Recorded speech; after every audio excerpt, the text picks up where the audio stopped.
Welcome to Cohesive Friendship Unit. My name is Chris. I'm here with Jeremy, What is up? Jake, Hey guys. and Brian. What's going on? Guys, I don't know if Stadia is feeling so good these days. I don't know. It might be getting dusted. I think this might be the beginning of a maybe quick end with the way Google ends their services. We have three things to talk about with Google Stadia, two of which are Stadia-centric, one of which is kind of about Microsoft. But before we get into everything, we are doing a giveaway for a copy of Risk of Rain 2 on your platform of choice. All you gotta do is be subscribed at 2,250 subs. We're giving that away. So if you love us, sub us. If you like the video, throw us a like. If you are one of the under 1 million people who has played the launch version of Stadia, let us know what you're feeling down in the comments. So the three things I want to talk about are, one, we finally got some numbers on the total number of downloads of the Stadia app, which you need to activate the service. So it's pretty much an indication of how many people have invested in Stadia because there is no free version yet. The next thing I want to talk about are their current lineup of games and exclusives and what that is looking like. And the final thing I want to talk about is, should Microsoft be worried in that they have put a lot of time and effort into developing a similar kind of service. But let's start with the numbers. So Stadia, like I said, the app numbers are out. That's been downloaded 500,000 times. And that might sound okay, but like, to put things in perspective, the Wii U sold 13 million, and that's considered to be a huge failure. Granted, that was over a very long period of time, but that was a $350 to $300 console, and this is a $130 investment. So that's kind of telling. That's, I mean, 26 times more the amount. Wii U sold 26 times the amount Stadia has so far been downloaded. The Virtual Boy, was my other kind of point in comparison, sold 770,000 units, so about 800,000 before that was ultimately canceled. But keep in mind, this was in the 90s when the industry was much smaller and a much higher price, where the cost of the Virtual Boy was much higher than the entry cost of Stadia. So how do we feel about Stadia's first couple months on the market? Oof. Concept's not ready to go. I don't think that's the problem, Brian, personally. Yeah. I think they just completely fucking blew it. I mean, we covered this a little while ago, and their lineup of games is awful. It is absolutely terrible. Their starting lineup was all games that were about a year old, if I remember correctly. There was nothing really good on there, which, especially when you're comparing that to Game Pass, which has a shit ton of amazing games for less money, they kind of just shot themselves in the foot from the very start. Well, so there was nothing new at launch, but you also had to pay $130 to play the nothing new at launch, and you had to buy the games again. So Yeah. it was like, why? Go ahead, yeah. Game Pass is like, you have to run that on your device, right? Like, it's not. This is all running on a server, correct? Correct. Yeah. Well, yeah, Stadia but Game Pass is going to have... You can't play Game Pass on your phone. Well, No. but Right. xCloud, once that rolls out, you will be able to, and you're gonna see footage from us playing. Like, I have xCloud. Yeah, you can play it on your phone. But they came out around the same time. Press was about the same, so we compare them often because they're both subscription services. Game Pass will eventually, we're assuming, turn into or partner with xCloud. So They are going to merge. competitors. But yeah, like is 500,000? I think that is absolutely horrible as a starting it's- number. For Dog shit. Google, yeah. That's just For terrible. the only fucking search engine that anyone uses for like one of the biggest brands in the world, terrible. Yeah, that's rough. It's not like they didn't market it either. Like, they had a couple big press conferences. I mean, Jake and I were on the beta. They had like They had Reddit TV ads, commercials YouTube going ads, on. They Yeah. TV. yeah, they were They own YouTube. They were blasting YouTube with ads. and yeah, I guess So yeah, I think we all agree that the numbers are really bad, right? Yeah. Okay, well, so now after basically 62 days of silence, or 40 to 60 days of complete silence, but 40 days of game announcement silence, they announced what you get with your premium Stadia subscription, which is it's a monthly fee to have access to the higher resolution gameplay, and you get some other goodies like these two games, those being Guilt, which is the first Stadia exclusive. First and last. Well, they promised 10 by July, but we'll see. Guilt and Metro Exodus, which is a old game, but a good game. Older game. Yeah. It's not an old game.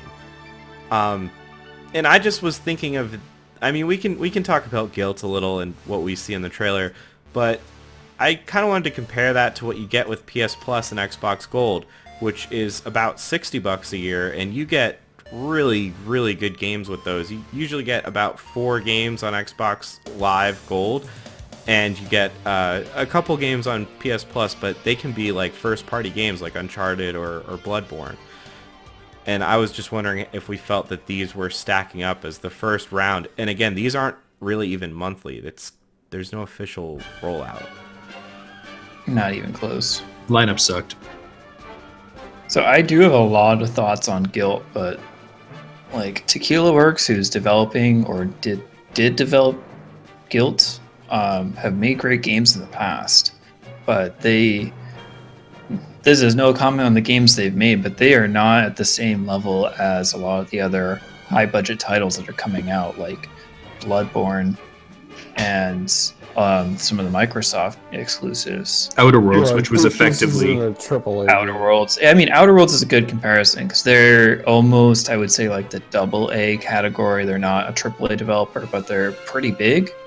Tequila Works is definitely smaller than them, but they're obviously not on like the Gears 5 level. They don't have that budget or team size. Yeah, Brian, you said this doesn't look. It does. It doesn't look like I've never seen this before. Right now, so this is the hottest take you can get. But like, that trailer didn't look that great. Yeah, Like, if it was 2016, like I still wouldn't have been impressed. well, right now this is the only exclusive game on the platform. Right, and that's like the thing is nowadays, like if you've had Xbox, like there's a good chance that you may have had Xbox or a PC or a PlayStation for a long ass time. Like you're kind of dedicated to that hardware. So like if you have $500 to spend and it's a choice between your console of your main console or a PC upgrade or something like that, or something like you have to have something to pull people away from what they've currently got.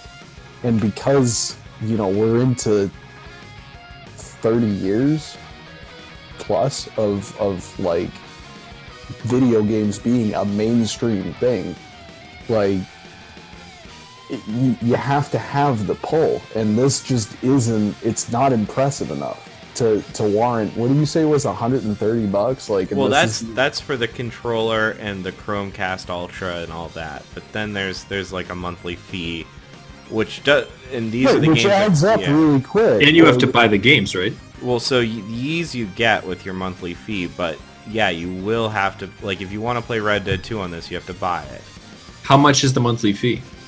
It depends on the increments Ish. and stuff. It's Give me 10 like to, a ballpark. 10 to 15.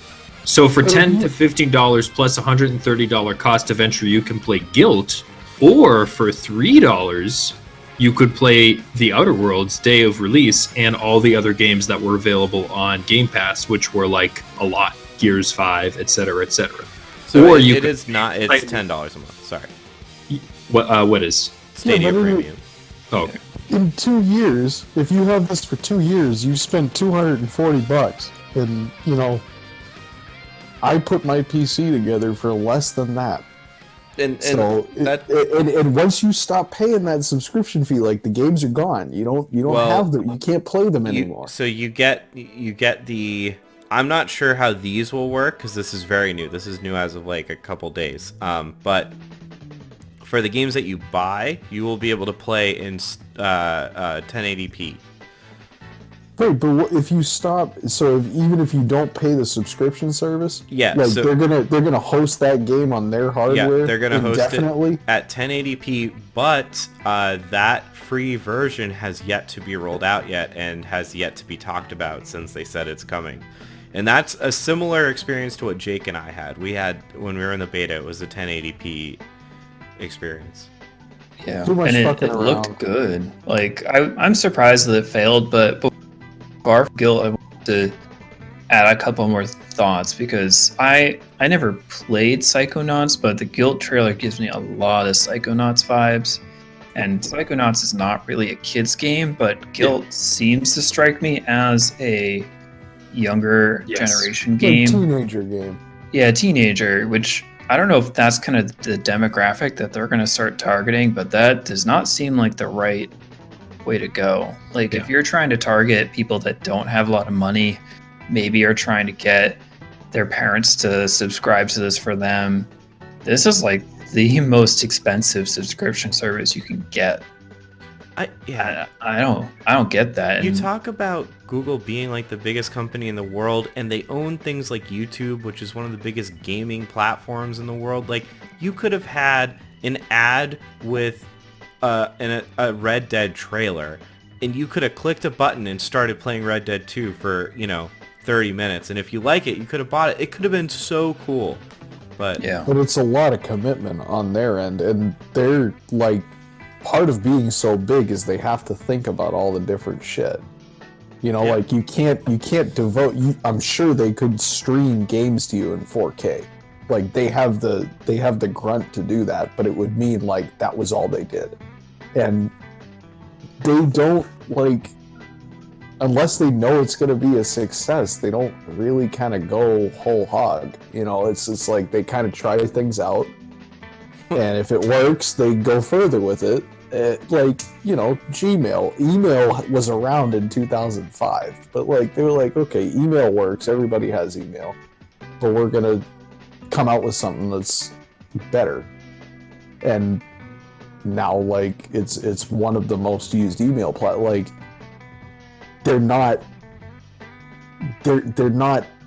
almost averse. It seems like they're almost averse to being on they want to be like the third or fourth guy to the party. because I have a lot of opinions on Google, but they don't have any incentive to innovate because they print money with their search engine. they run ads. Yeah, they're just fucking around with this stuff. It's we'll try this, and if it doesn't make us any money, we'll shut it down. Guild seems like a weird thing to come out with as I'll call this the flagship title because this was their first exclusive. Because I think the whole appeal is playing really high quality games, really high fidelity graphically games on this streaming service, and the first game you release is Guild. It's because that's all they had. But Tequila Works is great, and they've made great games. A lot of people have probably heard of Rhyme, which again is a beautiful game, but not like a hog on the hardware. They released Deadlight, which looks great, and that could have been, they could have made Deadlight 2 or some other game in that genre that would have showcased what they have to offer and probably appealed to a wider audience than Guilt does. Well, and they have the money to convince whoever they want. They could have just bought a game. They could have gone. Like They could have gone to some AAA they could have developer done and be like, "Here, we'll get. How much money do you want? Develop a game. It's just for us, but we want to put your name on it, and we want to use that." But they went with this. Epic's a great example because they bought Metro Exodus, which is now releasing on Stadia years later. They could have just done that. They could just bought something like Metro Exodus, which was huge, and released it on Stadia. Yeah. Well, I do want to talk about Microsoft because I think, while PlayStation does have PS Now, it's clearly not their priority, at least right now. Maybe as the PS5 creeps up, things will change. But I do want to talk about, do you think Microsoft should be worried based on how this is going, or is it just really how Google handled this? because it's like Jake has some numbers on current Game Pass subscribers, which he'll share in a minute, but to me it seems like Microsoft has done a great job. They have a base of people who are already on board on the Game Pass platform, which will become xCloud or have xCloud compatibility, and they've already done a great job with the beta, and they actually have exclusives. Even if they're not the PS4 or the Nintendo exclusives, having Halo Master Chief Collection and Halo 5 and Forza and Gears, those are not insignificant by any means, especially when you're stacking them up with like Guild, you know? So yeah, Jake, what are those Stadia or the Game Pass numbers? So they haven't released official numbers, but the only numbers I did find when I was looking was around 9.5 million subscribers to Game Pass. Yeah, that's insane. That's already 18 times higher than the Stadia total download. Yeah, and even half of that, if even half of that is true, then that's so much more. Yeah. Just as kind of like another success tracker for the Stadia stuff, like it's estimated that they sold 831,000 Google Glasses in 2014 alone. Wow. So this is already not doing I live in a pretty like top 10 biggest cities in the US. I've only ever seen one Google Glass in the flesh in person. It was at a Trader Joe's, but only once ever. That's crazy. Well, and I would say that Microsoft probably has more to worry about with Amazon than Google, because Google, like, they're pretty clearly like they're not really ready to go into this. Amazon has AWS, man. Right, like, and that's huge. They have huge compute, like, and you know, you want to talk about money, like Amazon they can buy whoever they want. That's sorry. No, go ahead. That's actually a really interesting point, because Amazon does have AWS, and they do have their own gaming engine that hooks directly into AWS. They have Twitch. And they have Twitch. I believe, if anyone remembers Star Citizen, the game that never comes out of development, that they switched from CryEngine to whatever Amazon's proprietary game engine is. So they have the resources. I wonder if you're right, Brian, if we'll see like an Amazon announcement in the future. They've been rumored to be doing something, or that there's been like tentative clues, but like if they wanted to get into, that's how I'm saying, like if regardless of what they're doing in development, we can speculate about that all we want, but if Amazon wanted to do this, they could steamroll anybody in the field.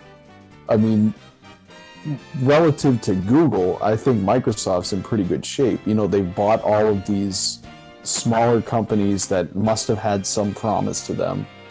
Even if one or two of those never pans out to anything, you figure that you're going to get at least a couple of successes out of that batch. They do have the Xbox library that they can lean on.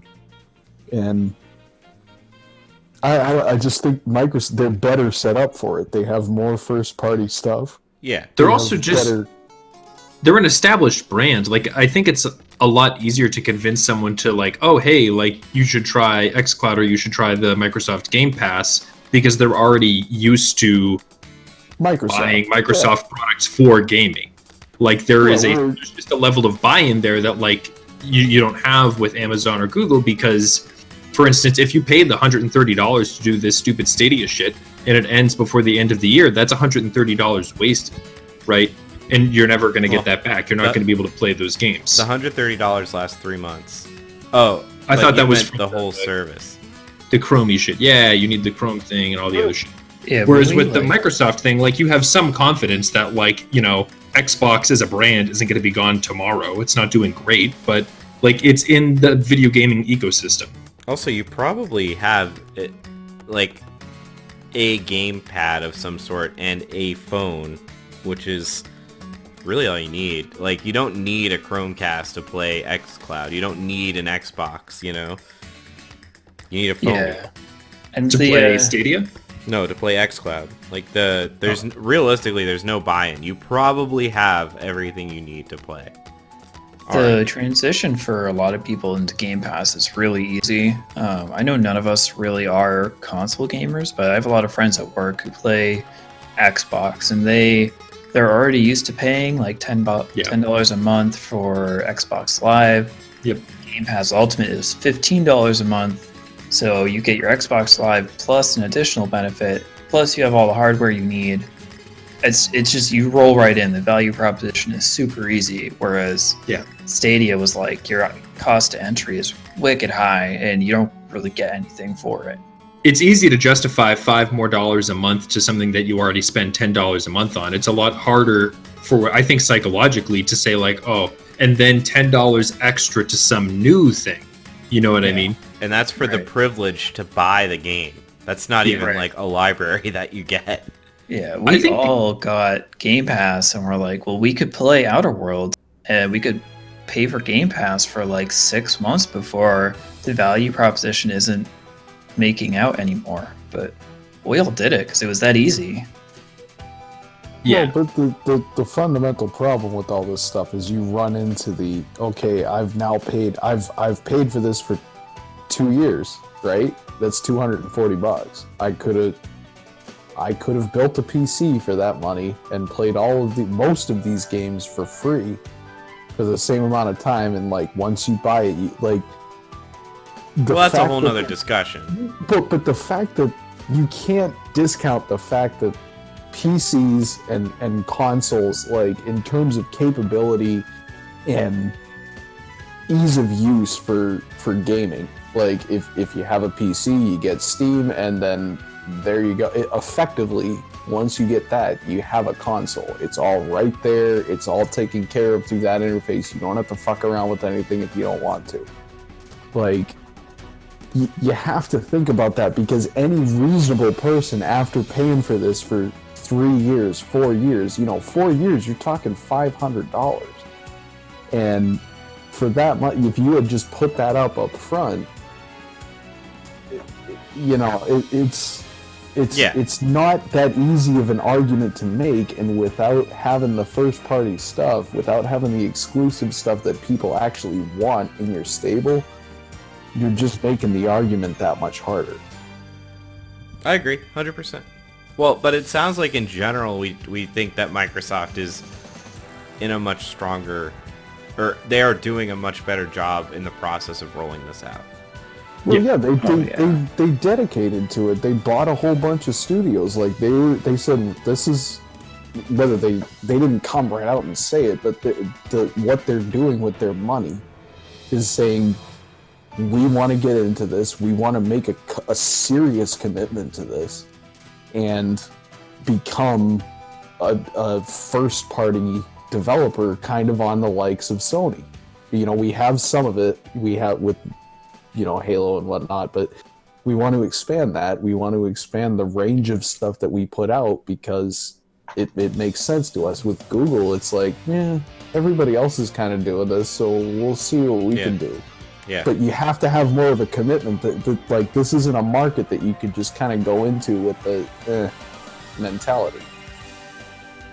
Yeah. All right. Well, I'm good if you guys are set. Yeah. What's done is done. What's done is done. What should our Team Stadia fans be doing right now?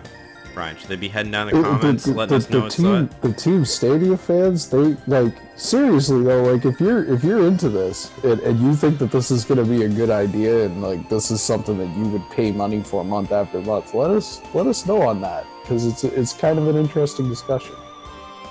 And if, like Chris said at the beginning of the video, if you subscribe to this channel, you'll be automatically entered into a chance to win a copy of Risk of Rain 2 on whatever platform you want. I mean, I guess if it comes out on Stadia, we can figure that out, how that's going to work. But it's a great game. We talk about it all the time, so go ahead and click that subscribe button if you'd like a chance to get yourself a copy. And if you watched this far, you probably liked it. We do have a ton more content like this right here on the Cohesive Friendship Unit channel, and we come out with new videos all the time. So go ahead and click that sub button if you watch this far, and smoke them if you got them, guys. That's all for me tonight, Chris. All right. Thank you, Brian. Catch you guys next time.